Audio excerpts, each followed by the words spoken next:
Ah, vous êtes là? Salut les touristes. Alors, avant d'aller à la plage, je me présente. Je m'appelle Boris. Je suis professeur à l'école Alphabet à Nice, l'Institut linguistique.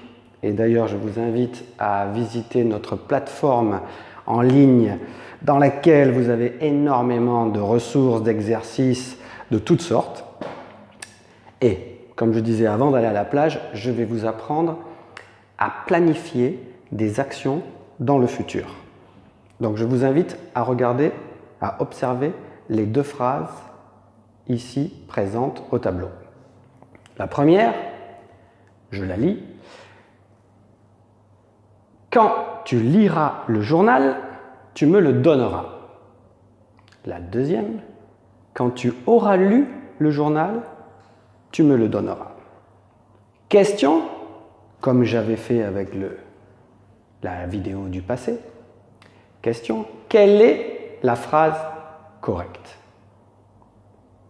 La première, quand tu liras le journal, tu me le donneras. Ou la deuxième, quand tu auras lu le journal, tu me le donneras. Réponse? La 2. La première n'est absolument pas possible.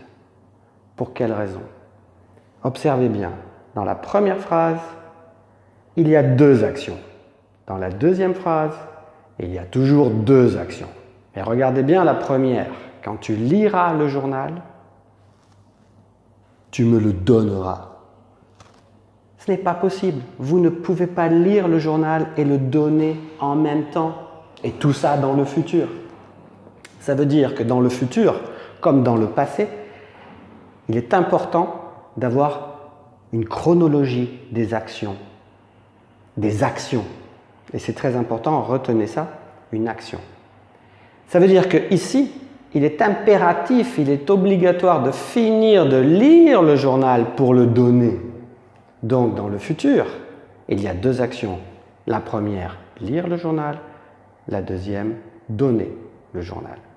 C'est pour cette raison que ce futur un peu bizarre que vous voyez dans cette deuxième phrase, quand tu auras lu, ce futur qui s'appelle le futur antérieur, le futur numéro 2, qui est un petit peu la même chose que le plus que parfait dans le passé, ce futur est composé avec un auxiliaire au futur et un participe passé. Donc c'est un petit peu un futur passé, un futur avant un autre futur, dans le futur, parce que la chronologie est importante. Alors vous allez me dire, mais Boris, est-ce que ce futur est super important? Mais bien sûr, tous les jours, on utilise le futur antérieur. Ici, en face de moi, il y a probablement des élèves, des mamans, des papas, des adolescents. Exemple. Maman, est-ce que je peux aller faire du skateboard avec mes amis? Oui, bien sûr. Quand tu auras fini ta soupe, tu iras faire du skateboard. Ou tu pourras faire du skateboard. Docteur, est-ce que je peux rentrer à la maison? Je pense que je vais mieux. Oui, bien sûr, vous rentrerez à la maison quand vous aurez fini le traitement. Il faut finir le traitement et ensuite vous pouvez rentrer. Imaginez, vous êtes en voiture, vous êtes pressé, votre fils sort de l'école. La police vous arrête pour un contrôle. Arrêtez-vous, s'il vous plaît. Est-ce que je peux passer? Mon fils sort dans 10 minutes. J'ai besoin d'être à l'école dans 10 minutes. Et il y a 10 km à faire en voiture. Est-ce que je peux partir? Vous pourrez partir quand j'aurai contrôlé votre carte d'identité. C'est l'action numéro 1 du policier.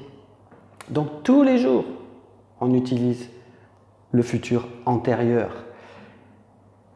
Vous avez tous vu les films avec Brad Pitt, George Clooney et tous ces grands acteurs dans cette fameuse série de grands films Ocean 11, Ocean 12, Ocean 13, pardon pour mon accent anglais. Dans tous ces films, ce sont des gens qui planifient un hold-up, un casse, dans un casino. Et les actions chronologiques sont très importantes. Avant de rentrer dans la salle des coffres où il y a tous les dollars, il faut d'abord déconnecter l'alarme. Si vous ne déconnectez pas l'alarme, la police arrive dans les 2 minutes. Donc, George Clooney dira à Brad Pitt, « Demain, nous irons au casino, le Royal Coast. » Quand nous serons rentrés dans le casino, nous déconnecterons l'alarme. Quand nous aurons déconnecté l'alarme, nous rentrerons dans la salle des coffres. Et oui, il faut bien déconnecter l'alarme avant de rentrer dans la salle des coffres. Par conséquent, ici, c'est obligatoire, vous devez absolument utiliser le futur antérieur, qui est un futur avant un futur simple. Exactement la symétrie du plus que parfait avant le passé composé. Vous voyez la symétrie? Maintenant, observez bien. Je vais ajouter 2 phrases au tableau. Première phrase. Dans un mois, nous déménagerons. Deuxième phrase. Dans un mois, nous aurons déménagé. Quelle est la phrase correcte? La 1? La 2? Les 2? Oui, les 2. Ici, les 2 sont possibles. Ça veut dire que nous pouvons utiliser le futur antérieur tout seul, comme le futur simple. Mais quelle est la différence? Première phrase. Dans un mois, nous déménagerons. Vous avez 4 semaines dans un mois. Si vous dites dans un mois, nous déménagerons, ça veut simplement dire que le déménagement commencera après la 4e semaine, c'est-à-dire quand le mois sera fini. Maintenant, si vous dites dans un mois, nous aurons déménagé ou j'aurai déménagé, le déménagement, interviendra, arrivera avant la fin du mois. Ça veut dire que le déménagement sera fini avant la 4e semaine, mais peut-être à la 3e semaine, peut-être à la 2e semaine, peut-être même demain. Mais ce qui est sûr, c'est que dans un mois, le déménagement sera terminé. Alors, dans quelles circonstances on va dire cette phrase? Eh bien, par exemple, si un ami me dit « Boris, dans un mois, je viendrai à Nice. Est-ce que je peux dormir chez toi ?» Désolé, dans un mois, j'aurai déménagé. Je n'habiterai plus à Nice parce que je vais déménager demain après-midi. Donc toi, quand tu arriveras, tu ne pourras pas me trouver dans mon appartement. Je serai déjà parti. Futur antérieur. Et remarquez que le déjà s'utilise aussi avec le plus que parfait. Et le déjà s'utilise aussi avec le futur antérieur. Et pour les phrases négatives, on va utiliser le encore avec le plus que parfait, mais aussi avec le futur antérieur. Exemple. Dans un mois, j'aurai déjà déménagé. Ou dans un mois, ne t'inquiète pas, David, je n'aurai pas encore déménagé. Ça donne plus de force à la phrase, à l'antériorité possible ou non, à l'antériorité effective ou non. Alors, vous avez remarqué que quand je donne ces phrases, j'utilise le mot « quand ». Quand tu auras fini ta soupe, tu pourras partir. Quand tu te seras brossé les dents, tu pourras regarder la télé, mon chéri. Quand. Mais il y a des synonymes de quand. Quels sont les synonymes de quand? Par exemple, dans les livres, le quand littéraire, c'est lorsque. Et il faut un petit peu varier les plaisirs, varier son vocabulaire. Lorsque tu te seras lavé les dents, brossé les dents, tu pourras sortir. Une fois que tu te seras brossé les dents, tu pourras sortir. Et puis, vous avez 2 petites expressions très intéressantes qui permettent d'insister sur la rapidité de cette action. Si je reprends l'exemple du journal.